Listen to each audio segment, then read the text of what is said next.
बिस्मिल्लाहिर्रहमानिर्रहीम। अस्सलाम वालेकुम। तैयारी पकड़ लें, बस चंद दिन बाकी हैं और शायद हम खित्ते की सबसे बड़ी वॉर देखने जा रहे हैं, ईरान और इसराइल की। फिर आसमान पर मिसाइल होंगे, शायद इस दफ़ा फैसलाकुन मिसाइल होंगे और ये पूरा रीजन बदलने वाला है।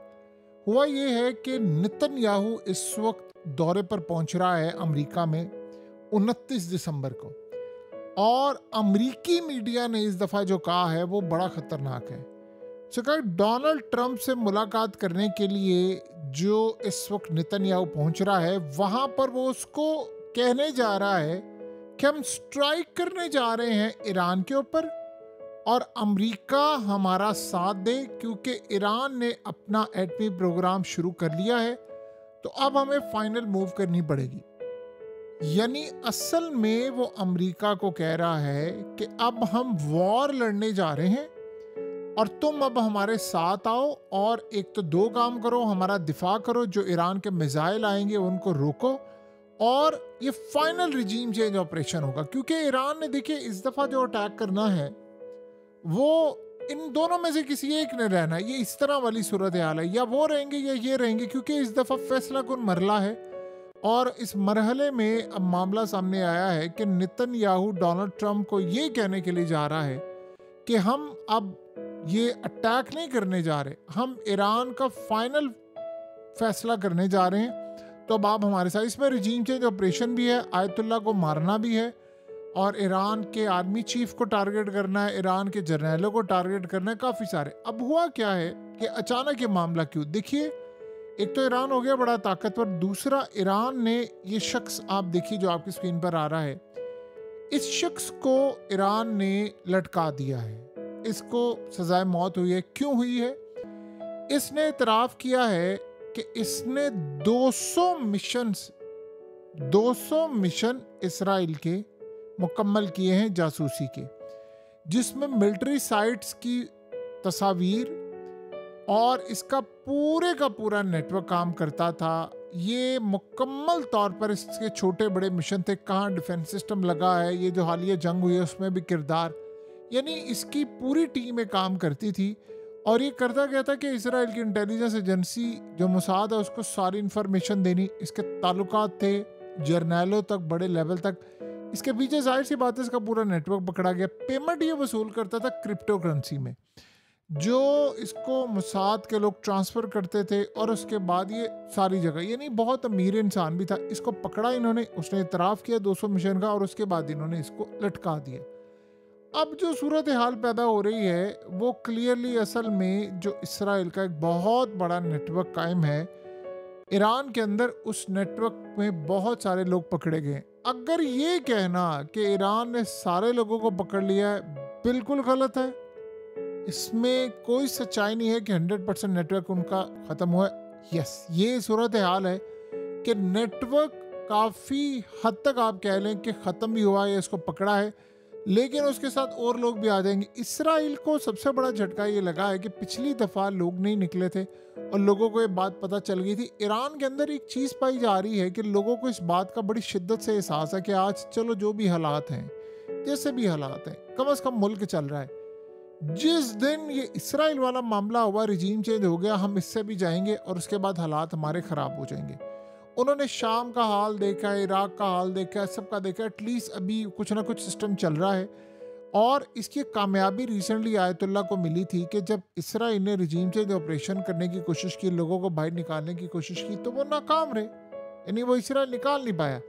अब वो असल में ये कह रहा है, जो अमेरिका को, ये दो चीज़ें समझे, वो ये असल में नेतन्याहू कहने जा रहा है कि एक तो उनका नेटवर्क वहाँ पर पकड़ा जा रहा है, दूसरा वो ये कह रहे हैं कि हमने जो स्ट्राइक करना है अब, उसमें अमेरिका हमारे साथ मिलकर स्ट्राइक करे। आपको पता है कि जब पिछली दफ़ा इन्होंने स्ट्राइक किया था तो ट्रंप ने कहा था कि अगले 35 साल भी अब ये इस लेवल पर नहीं पहुंच सकते, मैंने 40 साल का प्लान नाकाम कर दिया। तो उस वक्त जो रिपोर्ट लीक हुई थी इंटेलिजेंस एजेंसियों की, जो अमेरिका की इंटेलिजेंस एजेंसियों की रिपोर्ट लीक थी, वो इसराइल ने करवाई थी। वो उन्होंने करवाई थी, उसमें लिखा था कि ट्रंप झूठ बोल रहा है।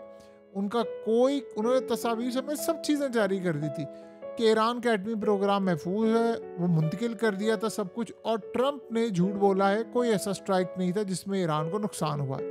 बल्कि बाद में जो रिपोर्ट हुआ उसमें पता ये चला कि बंकर बस्टर बम जो अमेरिका ने वहां पर मारे उनमें से एक मिसाइल चला नहीं था, वो ईरान ने पकड़ लिया और उसकी रिवर्स इंजीनियरिंग कर दी और उसके बाद उन्होंने खुद का बना लिया मिसाइल। और उससे भी बढ़कर सूरत हाल ये थी, उनको ये पता चला कि इन्होंने चाइना और रशिया के साथ उस टेक्नोलॉजी को भी शेयर किया, जिससे अमेरिका को काफ़ी हद तक नुकसान उठाना पड़ा। अब वो ये कह रहे हैं कि नहीं, अब असल में ट्रम्प को कन्विंस ये किया जा रहा है कि हम करेंगे स्ट्राइक और तुम उस स्ट्राइक में साथ आओ। अब मसला यहाँ पर ये है कि अमेरिका ने जो भी स्ट्राइक करना है, पलटकर अमेरिका के मिलिट्री बेसिस, चाहे वो कतर में है, दीगर ममालिक में, उन पर अटैक होगा। और वो ममालिक कह चुके हैं कि हमने किसी सूरत इसराइल की जंग में आपने यहाँ से अटैक नहीं करना। अब ये सबसे बड़ा अमेरिका के लिए एक बहुत बड़ा चैलेंज है, क्योंकि अगर ये उन अड्डों को इस्तेमाल करते हैं तो कतर या दीगर जगहों पर हमले होंगे। और आपको पता है कतर पर तो इसराइल ने हमला किया था, तो कतर तो इसराइल को वैसे ही पसंद नहीं करता। तो यहाँ पर ये सूरत हाल। और आपको पता है कि सऊदी अरब ने खुद F-35 तैयारे मांगे हुए हैं, तुर्की ने मांगे हुए हैं, कतर ने मांगे हुए हैं, वो तो वैसे ही खिलाफ है। और रही बात इसराइल की, देखिए इस वक्त सूरत हाल ये सबको पता है इसराइल क्या खत्ते में करने जा रहा है, तो ये मामला हो गया काफ़ी हद तक ख़राब। इसराइल इस पोजीशन में नहीं है कि वो अमेरिका को 100% कन्विंस कर सके, लेकिन उसको करना है। अगर वो नहीं करेंगे तो फिर ट्रम्प के खिलाफ जो केसेस खुलेंगे वो आप उसका अंदाज़ा भी नहीं लगा सकते। अब असल में ट्रम्प के पास ऑप्शन नहीं है, वो इसको टाल सकता है कुछ अरसे तक, हो सकता है, लेकिन वो इसको ख़त्म नहीं कर सकता।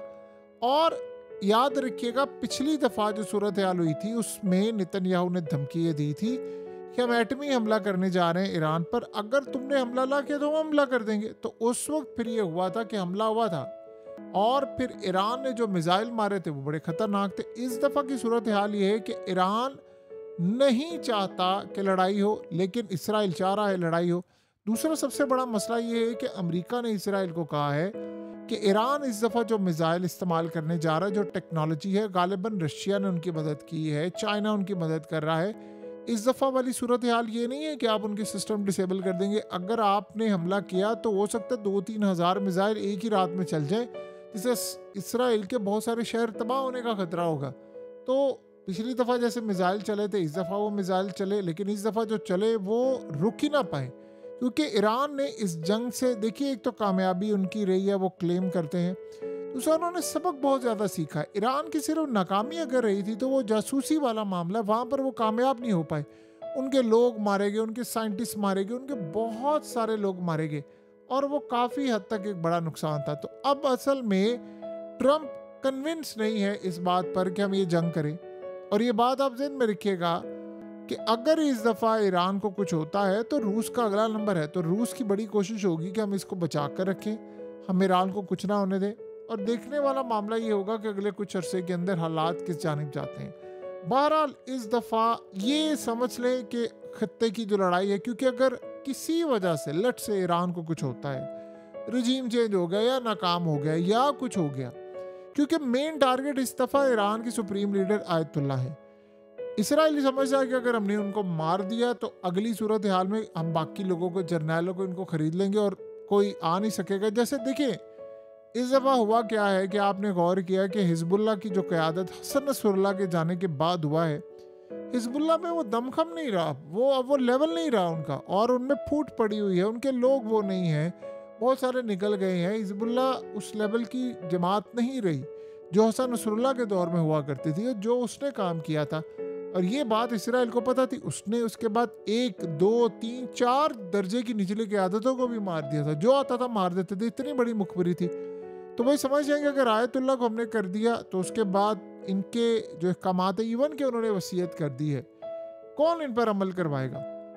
ये ईरान के लिए बहुत बड़ा चैलेंज होगा, बहुत बड़ा चैलेंज होगा। देखिए ईरान के जो लोग हैं वो बड़े ज़हीन हैं, और आप सोचें दुनिया के बेहतरीन इंजीनियर्स उनके पास है। इसराइल को ये बात अच्छी तरह पता, वरना इतनी पाबंदियों के बाद कोई इस लेवल तक चला जाए आप उसका तसव्वुर भी नहीं कर सकते। तो इन्होंने प्लान क्या किया है कि उसके बाद हम ईरान का हाल बहुत बुरा करें। वैसे तो नेतन्याहू कहता है कि हम आपको ये देंगे वो देंगे, ईरान से ताल्लुकात करेंगे, लेकिन उसके बाद उन्होंने हाल बहुत बुरा करना है। लेकिन उससे पहले ईरान ने जवाब बड़ा ज़बरदस्त देना है। इस बात पर अमेरिका कन्विंस नहीं है, वो कहता है इनके मिसाइल नहीं रुकेंगे, वो इसको कन्विंस करने की कोशिश कर रहा है कि इनके मिसाइल बड़े ख़तरनाक हैं वो नहीं रुकने वाले। इस पर नेतन्याहू, आपको पता है कि वो एक दफ़ा प्लान कर लेता है, वो कहता है मैंने करना ही करना है। आप देखें ना कि पूरी दुनिया के अंदर उसके खिलाफ अरेस्ट वारंट और गिरफ्तारियां और ये वो सब कुछ क्या उखाड़ लिए। आपने ताकत देखी है इसराइल की? दुनिया की 18.25 अरब आबादी है और नेतन्याहू को कुछ बिगाड़ नहीं सका। तो आप यहां से अंदाजा कर सकते हैं उसकी पावर और उसके बाद क्या होगा।